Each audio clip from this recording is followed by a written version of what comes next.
আলহামদুলিল্লাহ আলহামদুলিল্লাহি রাব্বিল আলামিন ওয়াল আকিবাতু লিল মুত্তাকিন ওয়াস সালাতু ওয়াস সালামু আলা আশরাফিল আমবিয়াই ওয়াল মুরসালিন আম্মা বা'দ আউযু বিল্লাহি মিনাশ শাইতানির রাজীম বিসমিল্লাহির রহমানির রহিম। বাংলাদেশ কোরআন সুন্নাহ পরিষদ কাতার কেন্দ্রীয় সংগঠনের উদ্যোগে আয়োজিত সদস্য ভাইদের দিনব্যাপী শিক্ষা শিবির, আজকের এই শিক্ষা শিবির প্রোগ্রামের শ্রদ্ধাভাজন সভাপতি, সংগঠনের মোহতারাম কেন্দ্রীয় সভাপতি হাফেজ আনোয়ারুল ইসলাম, উপস্থিত আছেন সংগঠনের সম্মানিত উপদেষ্টা মণ্ডলী, সম্মানিত সহসভাপতি সহ কেন্দ্রীয় দায়িত্বশীলবৃন্দ, শিক্ষা শিবিরে আগত শপথের কর্মী, একান্ত প্রিয় সদস্য ভাইরা, আসসালামু আলাইকুম ওয়া রাহমাতুল্লাহ। মহান মাহবুদের শুকর গুজার করছি। মাহবুদ অত্যন্ত মেহেরবানি করে দিনের গুরুত্বপূর্ণ কিছু সময় দিনকে জানার বুঝার জন্যে আমাদেরকে আজকের এখানে উপস্থিত হওয়ার তৌফিক দান করেছেন। আল্লাহর কাছে তৌফিক কামনা করি যে রব্বুল আলামিন যাতে আমাদেরকে শিক্ষা শিবির শেষ হওয়ার সাথে সাথে এখান থেকে আমরা নিজের আমলি জিন্দেগির জন্যে, নিজের আমলের পরিশুদ্ধতা ঘটানোর জন্য কিছু আমরা যাতে নিয়ে যেতে পারি। এই কথাগুলো বলা হয়েছে, আমাদেরকেও যাতে আল্লাহ পাক এই কথাগুলো বলান। সম্মানিত উপস্থিতি, আলোচনার বিষয় আমাদের ব্যবহারিক জীবন। আমাদের মতো সীমিত এলম আমলের এ সমস্ত ব্যক্তিরা এখানে আলোচনা করা, এছাড়া বরাবরের মতোই বলি, যাদের থেকে আমরা দিন শিখছি, সংগঠন শিখছি, এদেরকে পাশে রেখে কথাগুলো বলা খুবই কঠিন। আল্লাহর কাছে সাহায্য প্রার্থনা করছি যাতে আমার জন্য, আমাদের জন্য উপযুক্ত কথাগুলো বলান। আল্লাহর কাছে এই তৌফিক কামনা করছি। সম্মানিত ভাইয়েরা, ভূমিকায় যে কথাটা আমি বলতে চাই, যদি আমাদের ব্যবহারিক জীবনেই আমাদের আলোচনার বিষয় হয়ে থাকে, ব্যবহারিক জীবনের অনুপম দৃষ্টান্ত, অনুকরণীয় দৃষ্টান্ত পৃথিবীতে একজনেরই আছে। He is our prophet Muhammad সাল্লাল্লাহু আলাইহি ওয়াসাল্লাম। আল্লাহ নিজেই বলেছেন, ইন্নাকা লাআলা খুলুকিন আযীম। মহান চরিত্রে অধিষ্ঠিত তিনি, আল্লাহ সার্টিফাই করেছেন। আজকে আমরা যারা সে মুহাম্মদ রাসূল সাল্লাল্লাহু আলাইহি ওয়াসাল্লামের জীবন চরিত অনুসরণ করার, জিন্দেগির সাথে মিলানোর জন্য বায়াত নিয়েছি, আমরাও যদি আজকে একটু চিন্তা করি, আমরা হয়তো মুহাম্মদ সাল্লাল্লাহু আলাইহি ওয়াসাল্লামের খুলকা আজিমের যে অনুসরণ, যে পরিব্যক্তি আমরা হয়তো জানি না, কিন্তু যারা মুহাম্মদ সাল্লাল্লাহু আলাইহি ওয়াসাল্লামকে অনুসরণ করে না, এরা ঠিকই বুঝতে পেরেছেন। এরাই বলে দিয়েছেন, যারা অনুসারী দাবি করি, এরা বলার আগে বলছেন যে পুরো পৃথিবীটাকে যদি একটা সমাজ মনে করা হয় কিংবা রাষ্ট্র মনে করা হয়, সেই সমাজের সমাজপতি, সে রাষ্ট্রের রাষ্ট্রপতি যদি মুহাম্মদ রাসূল সাল্লাল্লাহু আলাইহি ওয়াসাল্লামকে করা হয়, অশান্ত পৃথিবীতে আবার শান্তির ফলগোধারা বয়ে আনা সম্ভব। সুতরাং শান্তি পাগল, সামাজিক শান্তি, ব্যক্তি পর্যায়ে শান্তি, রাষ্ট্রীয় পর্যায়ে শান্তি যারা চায়, এদের উদ্দেশ্যে ওরাই বলছেন go back to the universal prophet Mohammad সাল্লাল্লাহু আলাইহি ওয়াসাল্লাম। তাহলে ফিরে যাও সেই মোহাম্মদ সাল্লাল্লাহু আলাইহি ওয়াসাল্লামের সেই চিরন্তন আদর্শের দিকে। শুধু কি তাই? যদি আলোচনা করি আমাদের ব্যবহারিক জীবনের যে কটা দিক আছে, একজন আদর্শ পিতা, আদর্শ শিক্ষক, আদর্শ নেতা, আদর্শ রাষ্ট্রনায়ক, একজন ব্যক্তির তার ব্যবহারিক জীবনের ভিতরে এই দায়িত্ব পালন, এসব গুণাবলীর যদি সম্মিলন ঘটে, বা সম্মিলনেই তো এই ব্যবহারিক জীবন, সেই হিসেবে এরা বলছেন মুহাম্মদ সাল্লাল্লাহু আলাইহি ওয়াসাল্লাম একজনে আছেন এসব গুণে গুণান্বিত। শুধু গুণে গুণান্বিত নয়, as a father, as a teacher, as a law giver, as a law maker, as a reformer of the society, Muhammad সাল্লাল্লাহু আলাইহি ওয়াসাল্লাম is the superman of the world. এরা বলছেন superman of the world, only one person, he is our prophet Muhammad sallallahu alaihi wasallam. আমরা সেই মুহাম্মদ সাল্লাল্লাহু আলাইহি ওয়াসাল্লামের আদর্শের অনুসারী দাবি করি। আমাদের আলোচনার বিষয় মূলত সেই মুহাম্মদ সাল্লাল্লাহু আলাইহি ওয়াসাল্লামের অনুপম আদর্শ আমাদের ভিতরে কতটুকু আছে, কি নাই, আর এ পর্যায়ে আমাদের ব্যবহারিক জীবন যে কেমন হওয়া উচিত। আলোচনার সুবিধার্থে যেহেতু ভাইদের নোটও করা লাগবে, সেই জন্যে আমি খুব দ্রুত যে পয়েন্টগুলো বলবো, আশা করছি আপনারা নোট করবেন, হয়তো কাজে আসতে পারে। একটু পরিমার্জন, একটু পরিবর্তন যদি করেন, হয়তো নিজের আমলের জন্যে, সাংগঠনিক জীবনের জন্যে আগামীতে কাজে আসতে পারে। ব্যবহারিক জীবন মূলত আমরা যে সহজভাবে বলি যে প্র্যাকটিক্যাল লাইফ, বাস্তব জীবন। তাহলে ব্যবহারিক জীবন হচ্ছে ওইটা যে একজন মানুষের চলনে, যে বলনে, তার স্বভাবজাত যেই বিষয়গুলা তার থেকে প্রস্ফুটিত হয় একজন ব্যক্তির, সেটাই যে প্র্যাকটিক্যাল লাইফ, সেটাই ব্যবহারিক জীবন। সেই হিসেবে ব্যবহারিক জীবন যদি আমরা এই সংজ্ঞায় সংজ্ঞায়িত করি, সেই হিসেবে আমরা আলোচনার সুবিধার্থে 4টা ভাগে ভাগ করতে চাই। 1 নম্বরে হচ্ছে ব্যক্তি জীবন, 2 নম্বরে হচ্ছে আমাদের সাংগঠনিক জীবন, 3 নম্বরে হচ্ছে পারিবারিক জীবন, 4 নম্বরে হচ্ছে আমাদের সামাজিক জীবন। ব্যক্তি জীবন কেমন হবে, এটাও মুহাম্মদ সাল্লাল্লাহু আলাইহি ওয়াসাল্লামের কাছেই আমরা যদি জানতে চাই, মা আয়েশাকে আল্লাহ রাসূল যেটা বলেছেন সেটাই। কত পরিচ্ছন্ন ব্যক্তি জীবন, কত স্পষ্ট ব্যক্তি জীবন। মা আয়েশাকে রাসূল সাল্লাল্লাহু আলাইহি ওয়াসাল্লাম বলছেন যে আয়েশা, রাতের অন্ধকারে দিনের বেলায় আমার আচরণে, ব্যবহারে, আমার ক্রিয়াকলাপে যা কিছু তুমি দেখতে পাও, অকপটে মানুষকে বলে দাও।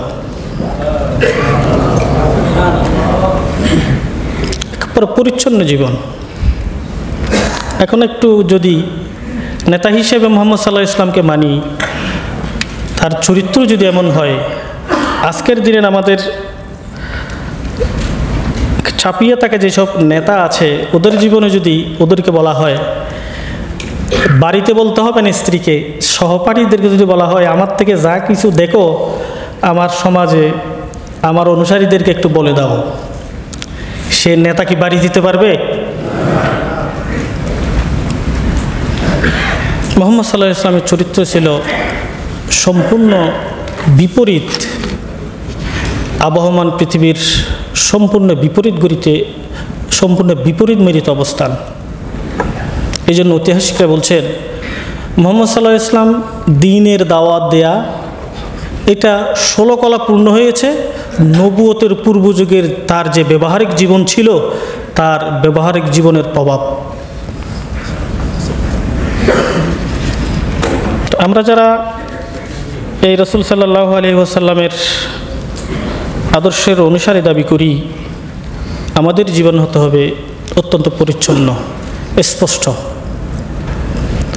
আমাদের আচরণে, আমাদের ব্যবহারে কোনো গোজামিল রাখা যাবে না, যদিও বা আমাদের হয়ে যায়।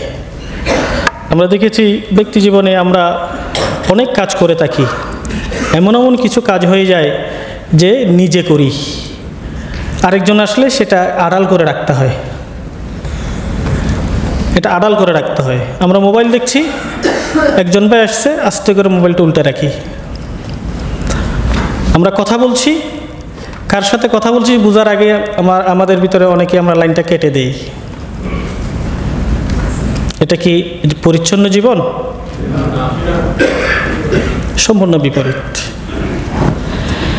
সম্মানিত ভাইরা, এক্ষেত্রে আমরা যারা রাসূল সাল্লাল্লাহু আলাইহি ওয়াসাল্লামের অনুসারী, দুনিয়ায় রাসূলের আদলে একটা সমাজ বিনির্মাণ করতে চাই, এসব সৈনিকগুলোর চরিত্র যদি রাসূলুল্লাহর মতো না হয়, রাসূলুল্লাহর আসহাবদের মতো না হয়, এ সমাজে কখনো আবার যে আশা করছি যে রাসূলুল্লাহর আদলে একটা সমাজ বিনির্মাণ, এটা সম্ভব না। রাসূল সাল্লাল্লাহু আলাইহি ওয়াসাল্লামের নবুয়ত থেকে শুরু করে বিশাল একটা সময় গেছেন, তিনি তার সহপাঠীদেরকে তৈরি করেছেন, তিনি যেমন তার প্রতিচ্ছবি হিসেবে।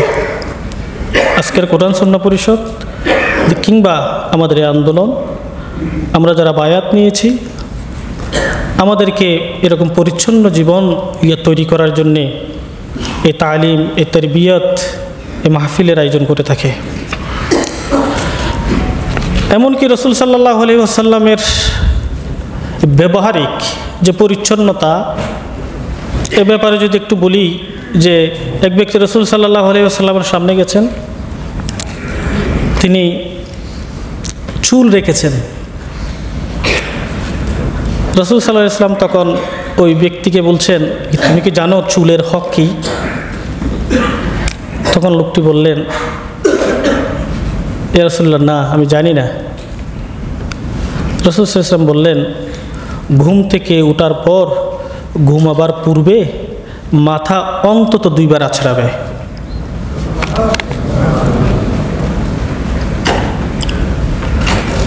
একটা লোকের, একটা ব্যক্তির তার ব্যক্তিগত জীবন থেকে শুরু করে, গোপন জীবন থেকে শুরু করে সর্বোচ্চ রাষ্ট্রীয় পর্যায় পর্যন্ত এমন কোনো দিক আর বিভাগ নাই যে বিভাগ নিয়ে, যেই দিক নিয়ে চোছেরা বিশ্লেষণ হয়নি বিগত 1500 বছরে। একটি খুঁত এখনো পর্যন্ত বের করতে পারেনি। আমরা যারা আজকে এই দুনিয়ায় আবার সে চরিত্রের অধিকারী হতে চাই, আমাদের ব্যক্তি জীবন রাসূল সাল্লাল্লাহু আলাইহি ওয়াসাল্লামকেই অনুসরণ করতে হবে। আমরা আমাদের পরিচ্ছন্নতা কেমন এটা একটু দেখি।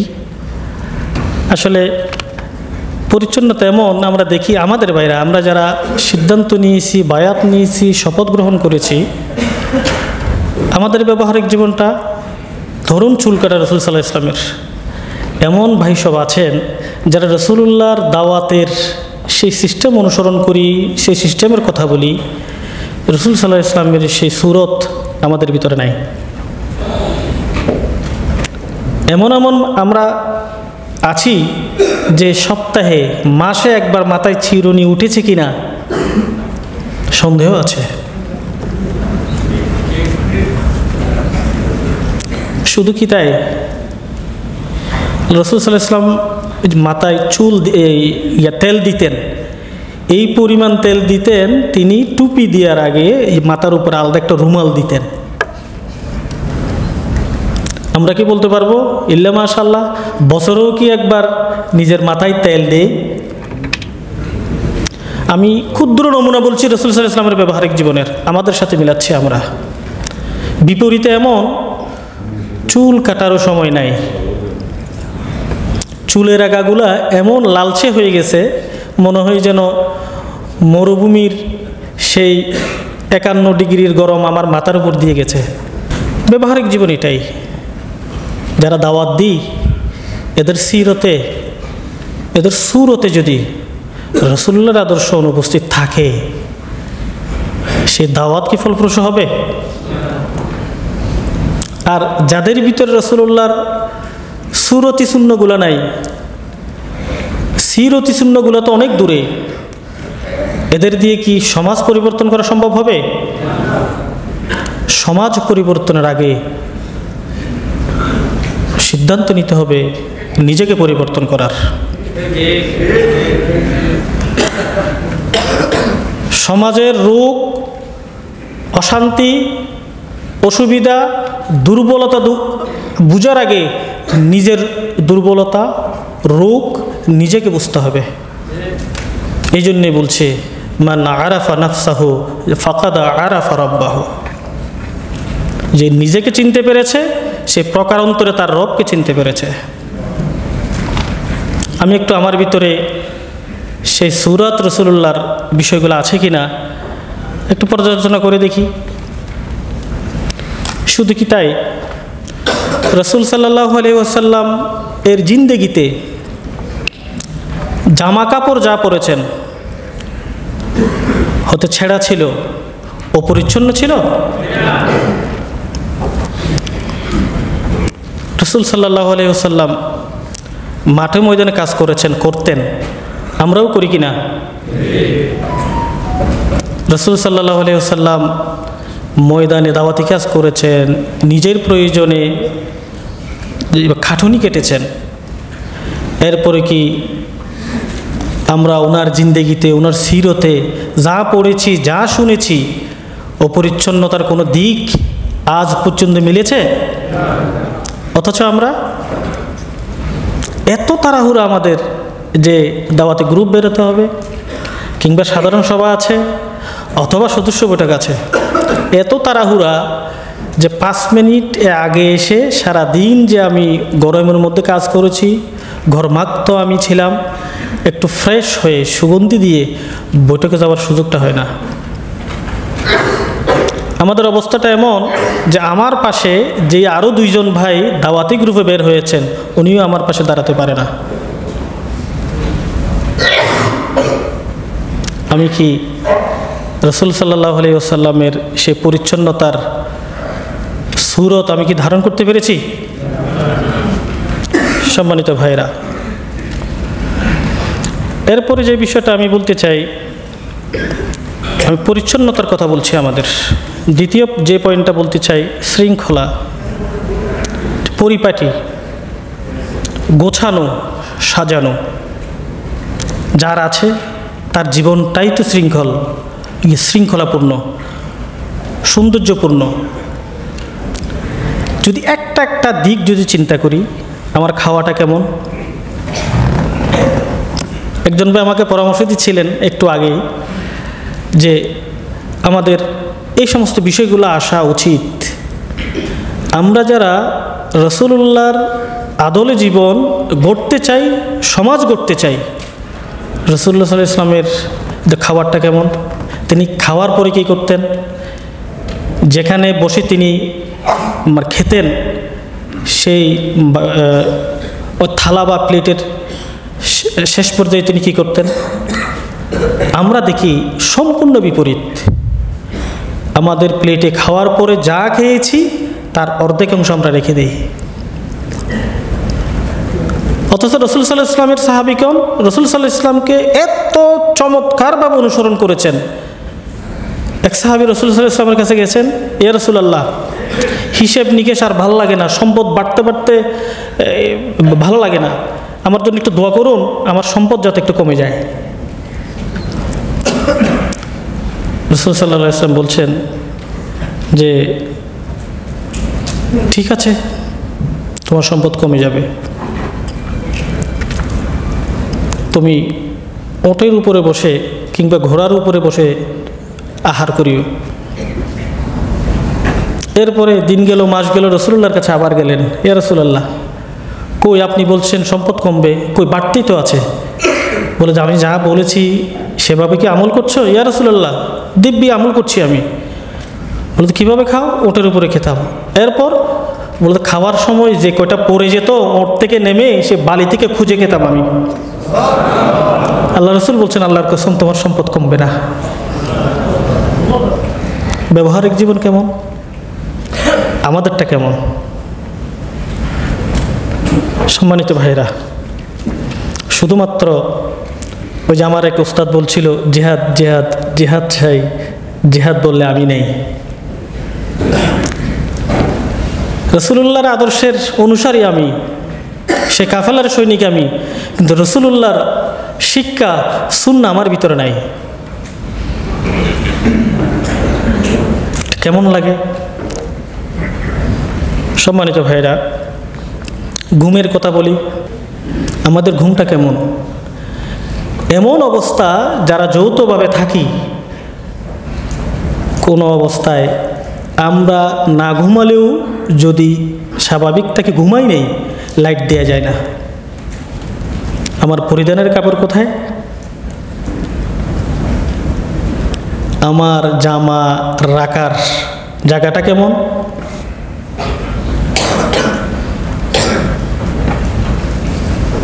একটু চিন্তা করে দেখেছেন? ঘুমানোর স্টাইল কোনো কারণে যদি আমাদের কাছে, যাকে আমি দাওয়াতি টার্গেট নিয়েছি, অসময়ে যদি তিনি আমাদের রুমে যান আর যদি বেখেয়ালে তিনি ওখানে ঢুকে যান, আমার রুমের, আমার বেডশিটের, আমার বালিশের কভারের, আমার কম্বলের অবস্থা যদি দেখে, দাওয়াত উল্টা নিয়ে যাবে। এত তাড়াহুড়া, এত ব্যস্ততা যে সকালে এমন যে লুঙ্গিটা যেটা আমরা পরি, যেভাবে লুঙ্গিটা পরে ডিউটি ড্রেস পরি, গোল চক্কর দিয়ে থেকে যায়। আবার ডিউটি শেষ করে আইসা সে গোল চক্কর উড়িকে সেই লুঙ্গিটাই পরি।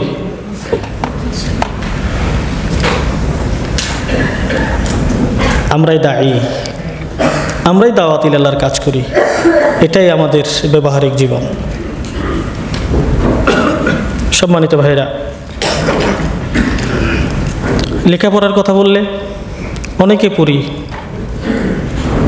এমন অবস্থা হয়ে যায় বালিশের পাশে বই রাখে। কোনো কর্মী আপনার পাশে গেলে বই করলে বইয়ের যে কি বল পৃষ্ঠা উল্টাবে, পৃষ্ঠা উল্টানোর আগে ওখান থেকে সার পোকা বের হয়।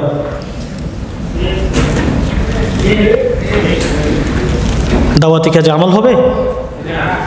আমাদের বই রাখা, আমাদের পড়ালেখার অবস্থা তেমন। আর টেবিলের কথা, সে তো কবে আছে কিনা, অথবা পড়ার কোনো আদৌ সুন্দর পরিবেশ আছে কিনা। সম্মানিত ভাইয়েরা, দায়ীদের সুশৃঙ্খল জীবন যদি না হয়, জীবনে যদি দিনের আদলে শৃঙ্খলা ফিরিয়ে আনা না যায়, তাহলে তার পক্ষে সমাজের শৃঙ্খলা যে ফিরিয়ে আনা সম্ভব নয়। এভাবে আমরা আমাদের জীবনটা বেখেয়াল, আমরা যদি আমাদের খাওয়া, ঘুম, জিনিসপত্র রাখা যদি গোছানো থাকে, পড়ালেখার বইগুলো যদি ঠিকভাবে রাখা হয়, একটু সৌন্দর্য থাকে, যদি কেউ যদি আসে আপনাকে কোরআনের আয়াত দিয়ে, হাদিস দিয়ে, আসহাব রাসূলের জীবন দিয়ে তাকে দাওয়াত পেশ করা লাগবে না। আপনার রুমের সৌন্দর্য, আপনার পরিবেশ ইত্যাদি দেখে তার মনটা অর্ধেক দাওয়াতের জন্য এমনি প্রস্তুত হয়ে যাবে। কিভাবে প্রস্তুত হবে বলেন? রুমের দরজা খুললে এমন বিটগুটে গন্ধ, রুমে ঢোকা যায় না। কত টাকা কত দিকে এমনি খরচ করি। যারা গাড়ি চালাই, এক মাসে 500 টাকা, 600 রিয়াল গ্রামে আমরা দেই। রুমে একটা স্প্রে পর্যন্ত আমরা করতে পারি না, একটা এয়ার ফ্রেশনার আমরা ইউজ করি না। আর আমি ওয়ার্ড সভাপতি, উপশাখা সভাপতি, কিংবা সংগঠনের বায়াতের কর্মী। এ হলো আমার রুমের পরিবেশ। আপনি যদি সমাজের পরিবেশ পরিবর্তন ঘটাতে চান, আপনার রুমের পরিবেশ আগে পরিবর্তন ঘটাতে হবে। সুপ্রিয় ভাইরা, যদি আপনি এভাবে যে পরিপাটি, যে পরিচ্ছন্ন, সুন্দর করেন, তাহলে আপনার ব্যক্তি হিসেবে ফার্স্ট লাভ যে আপনার মনটা ভালো থাকবে। আপনার রুমে এসে আপনি প্রশান্তি বোধ করবেন। আর একটু বলি, যে কিছু মনে করবেন না, কোনো কোনো ভাইয়ের রুমে যদি আমরা যাই, যদি বলি যে একটু ওয়াশরুমটা কোন দিকে, ভাগ্যক্রমে যদি যাওয়া হয়, সদস্য থাকে 5 জন 7 জন, জিন্দেগিতে 6 মাসের ভিতরে একটা হারফিক দিয়েছে, ওয়াশ করেছে মনে হয় না। তার বাথরুমে যদি ঢোকা হয় তাহলে নিশ্চিত হয়তো তাকে গোসল করতে হবে, সে এমনিতে অপবিত্র হয়ে যাবেন। আমাদের বাথরুমগুলার, ওয়াশরুমগুলার এরকম অবস্থা কিনা? রাখা যাবে? টিসিতে বা টিএসএ এখানে একত্রিত করে আমাদের কথাগুলো এই জন্য বলা, এই বিষয়গুলো যাতে আমরা অন্তত গুরুত্বপূর্ণ বিষয়গুলা, জীবন ঘনিষ্ঠ বিষয়গুলোর ব্যাপারে আমরা সিদ্ধান্ত নেই, বায়াত নেই যে এই ত্রুটিগুলা আমরা এখন থেকে আমরা পরিবর্তন ঘটাবো। না হয় হাজারো টিসি হবে, এখানে তো 8 ঘন্টা বসার পরে যেই মুড়ামুড়ি আপনাদের, যেই উঠাউঠি, মোহতারাম কেন্দ্রীয় সভাপতি বলছেন আলোচনার সময় এক পর্যায়ে, এত উঠাউঠি, এত এগুলা কেন? আর দেশে আমাদের মতো বায়াতের কর্মীদের 3 দিনের টিসি, 10 দিনের টিসি, 1 সপ্তাহ টিসি, এগুলো যদি করতে হয় আমাদের কি অবস্থা হবে? সম্মানিত ভাইরা, এরপরে যে বিষয়টা আমি আমাদের ব্যক্তি জীবনের জন্যে যে বিষয়টা আমাদের প্রয়োজন, সেটা হচ্ছে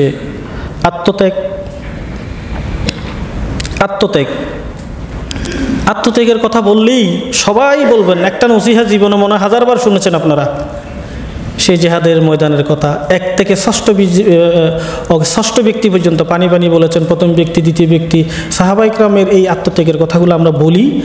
আবার কখনো কখনো উপস্থাপক যদি একটু ধারানো হয়, গোছানো হয়, আমাদের চোখের পানিও পড়ে। অথচ একই সাথে 5 জন 8 জন থাকি, আমার জন্য রাখা পানির বোতলটা পাশের ব্যক্তি নিতে পারে না, ধরতেও পারে না। আত্মত্যাগ কাকে বলে? আর ওই শপথের কর্মীরা আবার আমরা মসজিদে গিয়ে আলোচনাগুলো শুনলে আমার চোখের পানি ফেলি। এই আলোচনা, এই চোখের পানি জীবনের পরিবর্তন করবে? জাহান্নাম থেকে মুক্তি দেবে? পুনর্জন্মেও সম্ভব না। সম্মানিত ভাইরা, আত্মত্যাগের নমুনা নিজেকে স্থাপন করতে হবে। আমাদের আন্দোলনে যারা এসেছে, যাদেরকে দেখে আমরা আন্দোলনে অনুপ্রেরণা পাই, সে মালিক ভাইয়ের কথাই তো জানি। ঢাকা বিশ্ববিদ্যালয়ের হলে যখন থাকতেন তিনি, ওই সময় প্রত্যন্ত অঞ্চল থেকে দায়িত্বশীলরা আসতেন। তিনি দূর থেকে যারা আসতেন এদেরকে বুঝতেই দিতেন না যে উনি যে কোথায় থাকবেন। নিজের সিটটা গুছিয়ে ওনাকে আরামসে খেয়ে দিয়ে শুয়ে দিতেন, আর আপনি ঘুমিয়ে পড়েন, আমি আছি, পাশে আছি, লাইটটা অফ করে দিতেন। আর বাইরে গিয়ে পড়ালেখা করতেন, উকি মারে দেখতেন এই মেহমানটা ঘুমিয়েছে কিনা। যখন ওই মেহমান ভাই যে ঘুমিয়েছেন নিশ্চিত হতেন, তখন ওই খাটের পাশে আর একটা চাদর বিছিয়ে সেখানে ঘুমিয়ে যেতেন। আত্মত্যাগ। আর আমার অবস্থা কেমন? আমার বিছানো খাটের যে চাদর একটু যদি উলট পালট হয়, গিয়েই আমার মেজাজ, কে বসেছে, কে উঠেছে, কে ধরেছে। সম্মানিত ভাইরা, এভাবে আমাদের ব্যক্তি জীবনের প্রত্যেকটা বিষয় যদি আমরা সামনে রাখি, আন্দোলনের যে সবক নেওয়ার জন্য এসেছি, সবকের সম্পূর্ণ বিপরীতে আমাদের অবস্থান। আজকে টিসি থেকে সিদ্ধান্ত নিতে হবে আমাদের ব্যবহারিক জীবনের ব্যক্তি পর্যায়ের ছোট ছোট প্রত্যেকটা দিক, যেগুলো রাসূল সাল্লাল্লাহু আলাইহি ওয়াসাল্লাম থেকে আমরা যে পেয়েছি, আমাদেরকে আমলের জন্য আজকে নতুন করে বায়াত নিতে হবে। সাহাবায়ে কেরামগণ এভাবে বায়াত নিতেন। সময়ে অসময়ে এসে রাসূলুল্লাহর কাছে এসে বলতেন, হযরত উমরকে তো আমরা বারবার দেখেছি, আসছেন? বলছি না রাসূলুল্লাহ আপনার কাছে আজকে আসলাম। বলছি কেন? বলতে আজকে আসছে শুধু আমি আর সবরের বায়াত নিব। হযরত আবু বকর একইভাবে, বিভিন্ন সাহাবায়ে কেরাম এভাবে করেছেন। আজকে টিসি থেকে আমাদেরকে বায়াত নিতে হবে যে ছোট ছোট বিষয়গুলা ব্যক্তি জীবনে আমরা সুন্নতের খেলাফ করছি, আমরা আজকে জানলাম আমাদের চরিত্রের ভিতরে এই বিষয়গুলো পরিত্যাগ করে সম্পূর্ণ রাসূলুল্লাহর শিখানো পদ্ধতিতে আমাদের জীবন পরিচালনা করার। আমরা কি পারবো না? সম্মানিত ভাইরা, এই পয়েন্টে আরেকটা যে বিষয় আপনাদেরকে বলতে চাই সেটা হলো যে লেনদেনের কথা আমাদের ইতিপূর্বে অনেকে বলেছেন, বেশি করে বলেছেন, কিন্তু এই বিষয়ে একটা বিষয় না বললেই নয়। আমাদের দুনিয়াতে চলতে গেলে, ব্যবসা করতে গেলে, চাকরি করতে গেলে, ফ্যামিলি নিয়ে থাকলে, সমাজে যদি বসবাস করেন, লেনদেন থাকবেই। নিবেন দিবেন। আমাদের সংগঠন যেহেতু দিনী সংগঠন, সাংগঠনিক পরিভাষা আমাদের সম্মানিত হেকমত ভাই বলেই দিয়েছেন কর্জা হাসানার কথা, আমরা দেই, অভ্যস্ত আলহামদুলিল্লাহ। যদি কোনো ভাই কোনো ব্যক্তি থেকে এরকম কর্জা হাসানা কিংবা লেনাদানা করি, 3 দিনের জন্য করছি, 5 দিনের জন্য করছি, যদি টাইম ওভার হয়ে যায়, যদি আমার থেকে যদি বলেন যে ভাই এই টাকাটা একটু দিবেন, চেহারার হালত, ভাষার উচ্চাঙ্গ এমন মনে হয় যেন তিনি টাকাটা ধার দিয়ে বড় অপরাধ করে ফেলেছেন। উল্টা মাঝে মধ্যে আমাদের ভাইদেরকে আমরা দেখি এমনভাবে কথা বলেন, তিনি টাকা দিয়েছেন মাত্র 3 দিন হয়েছে, তো 3 দিনের জন্য টাকাটা না দিলেই তো পারতেন, অথচ তার টাকা নিয়ে আপনি আপনার কাম সেরেছেন।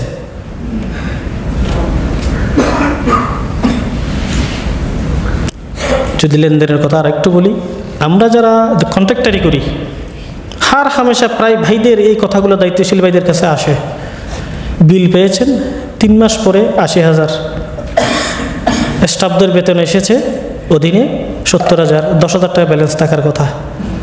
আপনি 80,000 টাকা পাওয়ার পরে টিকিট কেটে পুরো টাকা নিয়ে দেশে চলে গিয়েছেন, গিয়ে 3 তলার 7টা বাকি ছিল তো ওইটা শেষ করে এসেছেন। আর আমরা আমাদের ভাইদেরকে বলি বিল হয় নাই তো। এ হলো আমাদের আর্থিক লেনদেন। আর কিছু কিছু ভাই এমন আছেন যে টাকা নিয়েছি ওনার থেকে 1 বছর হয়ে গেছে, দেখলে ভাবটা এমন যে তিনি ভুলে গেছেন। যদি কেউ আপনাদের মতো একটু চৌকস হয়, ভাই আপনার খেয়াল আছে কি না এরকম কিছু টাকা নিয়েছিলেন, হয়তো ও আচ্ছা তাই নাকি, এমন ভাব মনে হয় আকাশ থেকে পড়েছে। আমাদের লেনদেন এমন। অথচ এক আলোচনায় বলেছিলাম, আমাদের সংগঠনের যারা আমাদের দিকপাল, যাদের জীবনী শুনে আমরা আশান্বিত হই, এদের জীবনটা এমন, গুলিকে রক্তাক্ত অবস্থায় সাকারাত চলছে, আর পাশে থাকা প্রতিবেশীদেরকে বলছে যে আমার থেকে ওই দোকানদার 28 টাকা পায়, আমার সহপাঠীকে বলে দিও আমার 28 টাকার ঋণটা যাতে পরিশোধ করে। খুব ভালো লেগেছে কথাটা, মনে ধরেছে। আর নিজের বেলায় সম্পূর্ণ ভুলে যায়। আমাদেরকে দিয়ে কি সমাজ পরিবর্তন সম্ভব? সুতরাং যাদের আমাদের এমন লেনদেন আছে, আমাদের লেনদেনের গোড়ায় হাত দিতে হবে, এমন হাত যে হাতটা সম্পূর্ণ পরিচ্ছন্ন করে আমাকে পরিপূর্ণ ইমানদার বানাবে। সম্মানিত ভাইরা, ব্যবহারের কথা যদি একটু বলি, আচরণের কথা যদি একটু বলি, সম্পূর্ণ বিপরীত। অথচ সবচেয়ে উত্তম ভাষী, কম কথায়, প্রাঞ্জল ভাষায়, কম শব্দে বেশি অর্থবোধক শব্দ ব্যবহার করেছেন রাসূল সাল্লাল্লাহু আলাইহি ওয়াসাল্লাম। আর আমাদের কথা যেন শেষ হয় না। যে কথা আমাদের সংক্ষেপে বলা যায়, 5 মিনিট আমি এখানে লেগে ফেলি, নিয়ে যাই। আমি কথা বলতেই থাকি। আমি একটা যেন কথার সাগর, আমাকে কম কথা বলতে হবে। আর মেজাজ স্বাভাবিক আছে। মেজাজের কথা যদি একটু বলি, ডিউটি থেকে আসছে, যদি একটু হার্ড ডিউটি হয় আইসা রুমের মধ্যে তো অবস্থা খারাপ, কিছু বলাই যায় না। ওই যে সকালে গরমের মধ্যে ডিউটি করতে গেছে, ওই যে বালতিতে পানি রেখেছে একটু ঠান্ডা হওয়ার জন্য, কেউ যদি তার চাইতে আরও কঠিন ডিউটি করে আইসা তার রাখা পানিটা যদি ব্যবহার করে গোসল করে, এর জন্য যদি আরেক বালতি ফুরে রাখে, আস্তে আস্তে একটু গরম, তার মেজাজের অবস্থা তখন, তার মেজাজ কত ডিগ্রি পারদে অবস্থান করে আমরা সেটা দেখি কিনা? আমাদের মেজাজের কথা বলছি আমরা। সম্মানিত ভাইরা, আমরা যারা বায়াত নিয়েছি, নিজেদেরকে পরিবর্তন করতে চাই, আমাদেরকে নতুন করে সিদ্ধান্ত নিতে হবে। আমাদের বায়াতের বিপরীত আমাদের যে আচরণগুলো, সে আচরণ পরিবর্তনের জন্য আবার নতুন করে আমাদেরকে বায়াত নিতে হবে। সম্মানিত ভাইরা, এভাবে যদি বলতে যাই, আমাদের জীবনের প্রত্যেকটা পরতে পরতে কত ভুল অবস্থানে আমরা আছি। যদি রাসূলুল্লাহর সুন্নতের বাটখারায় যদি ওজন করি, তাহলে আমার অবস্থান কোথায়? আর সেই অবস্থান থেকে আমি স্বপ্ন দেখছি একটা সমাজ বিনির্মাণ করব, একটা পরিবার গঠন করব, একটা সুন্দর জীবন গঠন করব। আদৌ কি সম্ভব? সম্মানিত ভাইরা, আমি এরপরে আমার ব্যক্তি জীবনের দিকে বেশি গেলাম না, সাংগঠনিক জীবনের দিকে একটু কথা বলি, যদিও বা কথাগুলো অনেক এসেছে। সাংগঠনিক জীবনের ক্ষেত্রে আমাদের যে বিষয়টা বেশি করে খেয়াল রাখা দরকার, আমাদের সহপাঠী আন্দোলন, সংগঠন, সংগ্রাম অথবা জামাতবদ্ধ জিন্দেগি বললেই তো আমার সাথে আরও কেউ আছে, এটা বোঝায় না? আমার সাথে, আমাদের সাংগঠনিক পরিভাষায় যদি বলি, সহযোগী আছে, কর্মী আছে, সদস্যরা থাকে, শুভাকাঙ্ক্ষী আছে, বন্ধুরা আছে। আমাদের সহযোগীদের সাথে আমাদের আচরণটা কেমন? আমাদের সহযোগীদের সাথে আমাদের আচরণটা কেমন একটু যদি পরখ করে দেখি, তাহলে সম্পূর্ণ আমি বিপরীত অবস্থানে আমার অবস্থান। অথচ রাসূল সাল্লাল্লাহু আলাইহি ওয়াসাল্লামের ব্যবহার কেমন ছিলেন? একটা কথা বলেছেন, কথা যেন বলতেই সুযোগ দেই না, কারণ তিনি কর্মী, আমি তো সদস্য। সংগঠনের উপশাখার বিষয়ে একটু কথা বলবেন, আমি যেন সুযোগটাই দেই না। রাখেন, শুনবেন তো কি বলতে চান, বলারই সুযোগ দেই না, কারণ আমি নেতা, তিনি কর্মী বা সহযোগী। আর বৈঠকাদিতে যদি হয়, এসেছে কিছু কথা যে আমার ভাবখানা যেন এমন যে অর্ধ পৃথিবীর মালিক আমি নিজেই, অথচ আমি যে একজন খাদেম, আমি যে একজন সেবক, এ কথা আমি ভুলে যাই। সম্মানিত ভাইরা, সাংগঠনিক জীবনে আমরা ব্যক্তি পর্যায়ে দায়িত্বশীল হিসেবে আমাদের যে গোড়ামি, আমাদেরকে এটা অনেক ক্ষেত্রে পেয়ে বসেছে। জিদ্দরা, রেজাউল ভাই বলেছেন যে পরামর্শ দিয়ে জোর দেয়া, এরপরে অধীনস্থদের ত্রুটিগুলা মার্জনা করা, যে ক্ষমা করা, এগুলোর জন্য দুরূহ ব্যাপার আমাদের থেকে। এরপরে সুন্দর কোমল ব্যবহারের কথা, এরপরে বৈঠকের কথা যদি বলি, কথা বলতে বলতে আমার মেজাজটাও আমি হারিয়ে ফেলি, আমি যে বৈঠকে আছি এটাও ভুলে যাই। অথচ আল্লাহ পাকের শিক্ষা তার রাসূলকে দিয়েছেন, ফাবিমা রাহমাতিম মিনাল্লাহি লিনতা লাহুম, কত সুন্দর করে বলছেন, ওয়ালাউ কুনতা ফাযযান গালিযাল কলব লানফাদ্দু মিন হাওলিক ফা'ফু আনহুম ওয়াস্তাগফির লাহুম ওয়াশাবিরহুম ফিল আমর। কত সুন্দর করে বলছেন, দায়িত্বশীলের গুণাবলীর কথা বলছে। আমরা কি ক্ষমা করতে পারি? অবস্থা এমন যে কখন একটু কথার বাকবিতণ্ডা হয়েছে, 6 মাস পরে দেখলেও আমি 90 ডিগ্রি অ্যাঙ্গেলে মুড নেই, দেখেও না দেখার ভাব, সম্মানিত ভাইরা, এরপরে কিছু কথা বলি, শেষ করছি। সংগঠনের মাঝে সংগঠনের নাম দিয়ে বেদাত তো কুল্লু বিদাতিন বিদা, প্রত্যেক বেদাই তো বেদাত, কিন্তু আমরা সংগঠনের ভিতরে কিছু আবার সাংগঠনিক বেদাত তৈরি করেছি। এই পয়েন্ট একেবারে বলা দরকার যে ব্যক্তিগত পর্যায়ে যখন কন্ট্যাক্ট করি, কন্ট্যাক্টের এমন একটা গুরুত্বপূর্ণ পয়েন্ট থাকে যে আমার শাখায় কী কী ভুল হয়, আমার সভাপতি কী কী ভুল করে, আমার সদস্য কী কী ভুল করে, কেন এমন করলো, সে কীভাবে সদস্য থাকে, আমাদের ব্যক্তিগত কন্ট্যাক্টের এখনকার অন্যতম একটা এজেন্ডা হয়ে গেছে।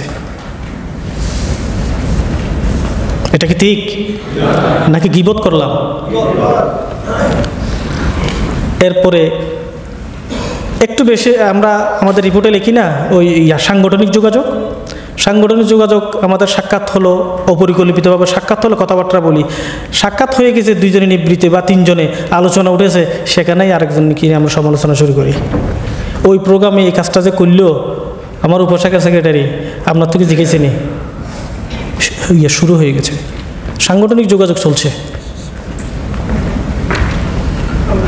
এরপরে মাঝে মাঝে আমরা এত ব্যস্ত তো একে অপরকে সংগঠনের নিয়মে সময় দিয়ে কন্ট্যাক্ট করার সুযোগ পাই না, হঠাৎ করে ফেলে ওই দুইজনে একসাথে বাসে উঠছি, দোহা থেকে মাইজার যাচ্ছি, ও ভাই আপনাকে পেয়ে গেছে, আমরা একটা কন্ট্যাক্ট করে ফেলি, এই ওখানেই কন্ট্যাক্ট শেষ।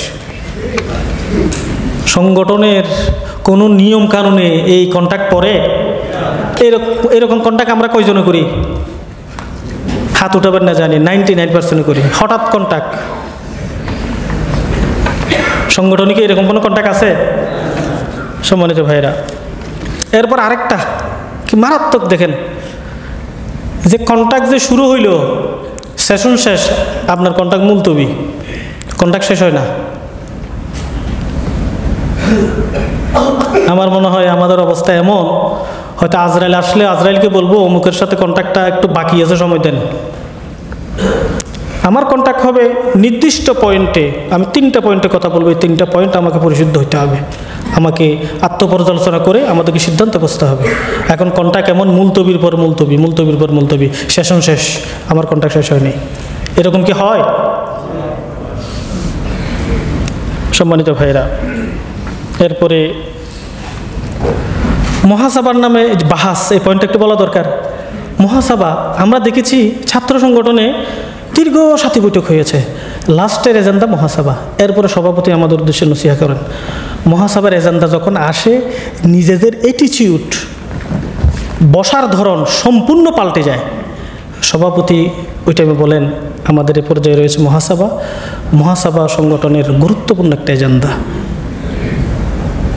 এই এজেন্ডার শুরুতে মহাগ্রন্থ আল কোরআন থেকে তেলাওয়াত হবে, আল কোরআন থেকে তেলাওয়াত করছেন। মহাসভা এজেন্ডার শুরুতেই আল কোরআন থেকে তেলাওয়াত দিয়ে এমন একটা আবহ তৈরি করে যে আমি মনে হয় এখানে যা কিছু ভুল করছি আমার এগুলো রিসিভ করা দরকার। মনের ভিতরে এমন একটা সুন্দর পরিবেশ তৈরি হয়, বৈঠকেও পরিবেশ তৈরি হয়। আর মহাসভা যখন করা হয়, মাথা নিচু করে নিজের অপরাধটুকু মেনে নিয়ে যে আসলে ঠিক হয়নি, শপথকর্মীদের এই বৈঠকে, সদস্যদের এই বৈঠকে আমার থেকে এই আচরণ, এই গর্হিত কাজ, এভাবে উঠা বসা ঠিক হয়নি, আমি ক্ষমা চাচ্ছি, আপনারা দোয়া করেন আল্লাহ যেন আমাকে ক্ষমা করে দেন।